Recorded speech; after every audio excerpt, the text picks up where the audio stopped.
In this session, we are discussing large sample test procedure for testing equality of two population means.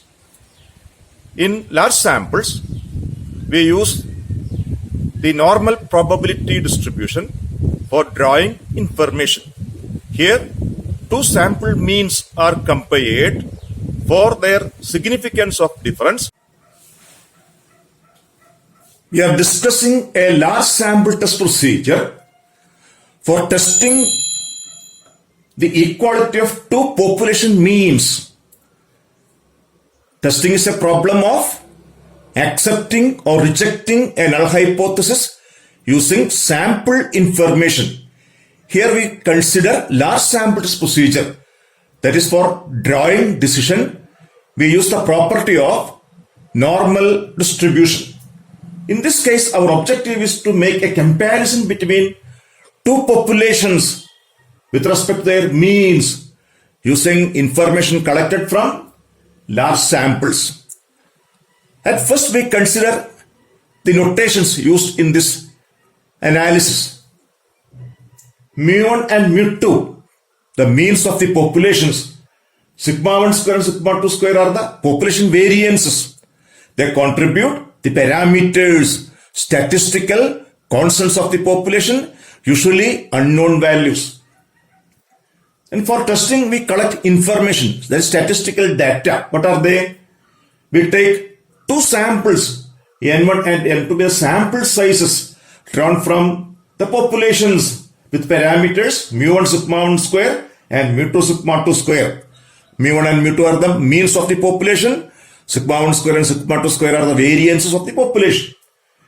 Then the estimators, the values of statistics calculated from samples which are used for suggesting values for the parameters which are used as the values of the parameters. They are called estimators. X1 bar and X2 bar be the sample means, estimators for the population means. S1 square and S2 square be the estimators for the variances. They are termed as sample variances. Then X1 bar sigma X1 by N, there is a formula for computation. X2 bar sigma X2 by N2 S1 square, the sample variances. Sigma X1 square by N1 minus sigma X1 by N1 whole square and S2 square. Sigma X2 square by N2 minus sigma X2 by N2 whole square. This is the data for the large sample test for equality of two population means. The null hypothesis is stated as H0 is that mu1 is equal to mu2. That is, the two population means are equal. We are testing this H0 by using sample information, by sample means. So, H0 is also stated as there is no significant difference between sample means. For testing equality population means, we use sample information. And H1 is the alternative hypothesis. The nature of alternative hypothesis depends on our objective as well as our numerical data. H1 is stated as mu1 and mu2 are different. Mu1 is not equal to mu2. That is known as a two-tailed test. Or depending on data, H1 may be mu1 is less than mu2 or mu1 is more than mu2. There is one-tailed test. The next step is performing the test. For that we use a statistic used for testing. Test statistic. And for large samples, we use the property of standard normal. Then it is denoted by Z. Z is equal to difference x1 bar minus x2 bar by root of sigma 1 square by n1 plus sigma 2 square by n2. That is a standard normal variable which follows n01. Then after computation, we use the decision. Accept H0 if absolute value of Z is less than Z alpha by 2 in the case of two-tailed test. Or if absolute Z is less than Z alpha, accept H0 in the case of one-tailed test. Alpha is the level of significance. That is the probability of type 1 error. Usually we take it as 5% level, 5%. In that case, Z alpha by 2 is 1.96 and Z alpha is 1.645, which are tabulated under the standard normal distribution. So these tables are readily available. The probability under standard normal distribution are tabulated. We use that information. There are some more test statistics. The changes in test statistics depends on the availability of data. The theoretical test statistic is Z is equal to x1 bar minus x2 bar by root of sigma 1 square by n1 to sigma 2 square by n2. Sigma 1 square and sigma 2 square are parameters. Usually they are unknown values. If they are unknown, then we use estimators for them. The parameters are replaced by their estimators. Sigma 1 square by s1 square, sigma 2 square by s2 square. They are the sample variances. Then Z becomes x1 bar minus x2 bar by root of s1 square by n1 to s2 square by n2. That follows n01. And the problem of decision making is just like we discussed earlier. And some alternative forms are also there. But for the students of management studies, these two forms are sufficient. A direct problem. Given the following data on two samples, sample A, sample B, sample mean, sample standard deviation, sample size. Sample means 195, sample standard deviations 12, 10, sample sizes 80, 70. And the question is, test whether the difference between sample means significant. A direct question. All the informations are given in simple notations. Solution.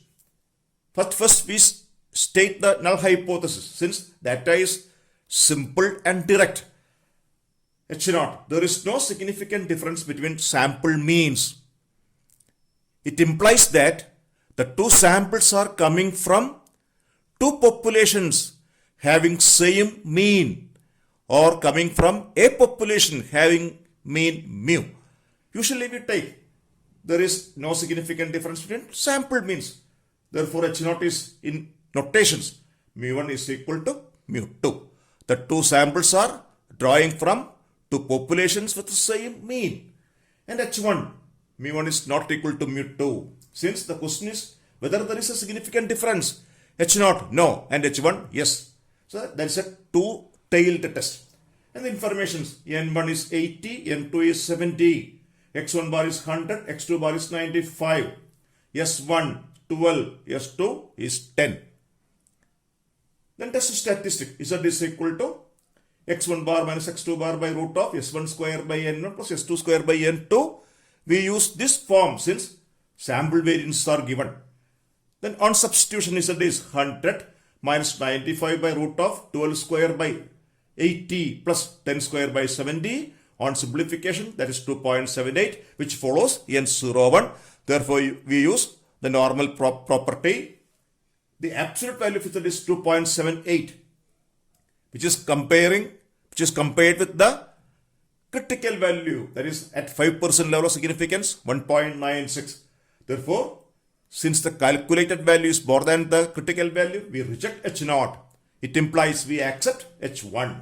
That is, the conclusion is, the test whether there is significant difference between sample means. H0, no, and H1, yes. So we accept H1. The difference between sample means is significant.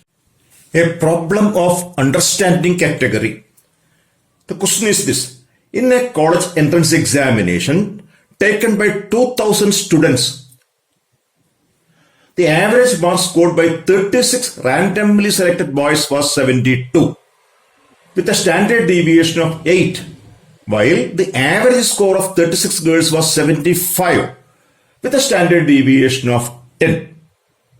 Based on this information, test the hypothesis that girls perform better in competitive examinations. At first we tabulate data, just like the previous problem. N1 36, N2 36, X1 bar 72, X2 bar 75, S1 8, S2 10. The two sample informations are given. 2000 is the size of the population. It has no statistical role in this computation. Then H0, mu1 is equal to mu2. Based on the sample information, we assume that there is no significant difference between sample means. 72 and 75 are samples means there is no significant difference between 72 and 75. But this is a question of applied category, understanding category. So this is verbally, this is defined as, stated as the average score of girls and average score of boys are equal. That is, boys and girls perform equally. Then our question is, does the hypothesis that girls perform better? The average mark of girls is 75, boys is 72. That is, 75 is more than 72 or 72 is less than 75. So the average score of girls is more. Therefore, H1, mu1 is less than mu2. Based on the sample information, that is mu2 is more, that is girls perform better. So that's a one-tailed test, one-tailed. Then that is statistic is Z is equal to x1 bar minus x2 bar by root of s1 square by n plus s2 square by n2. 72 minus 75 by root of a square by 36 plus 10 square by 36. That is minus 1.41. This is the calculated value. So the conclusion is that the given H0, mu1 is equal to mu2. Against H1, mu1 is less than mu2. So that is one tail. And the absolute value of Z, calculated value is 1.41 approximately. The Z alpha, the tabled value at 5% one-tailed is 1.645. The calculated value 1.41, which is less than 1.645. Therefore, the decision is accept our null hypothesis. That is, boys and girls perform equally in competitive examinations, or specific to the question, girls do not perform better in competitive examinations. This is the conclusion derived or obtained from the sample information. Then one more problem. Samples of two types of electric light bulbs were tested for length of life and following data were obtained. Two types, type A and type B. The number inspected, sample number 180 and 170 of type A and type B respectively. Average life length observed 1234 hours, 1036 hours. The standard deviation observed 36 hours and 40 hours. This is the data. Question is that, is the difference in the average life length sufficient to conclude that type A is superior to type B? Type A is superior. The life of type A is more. Based on this information, can we conclude that the life length of type A is much more than that type of B? The solution is N1 is 180, given information. N2 is 170. X1 bar 1234 hours. X2 bar 1036 hours. S1 36 hours. S2 40 hours. That's not. There is no significant difference between these two sample means.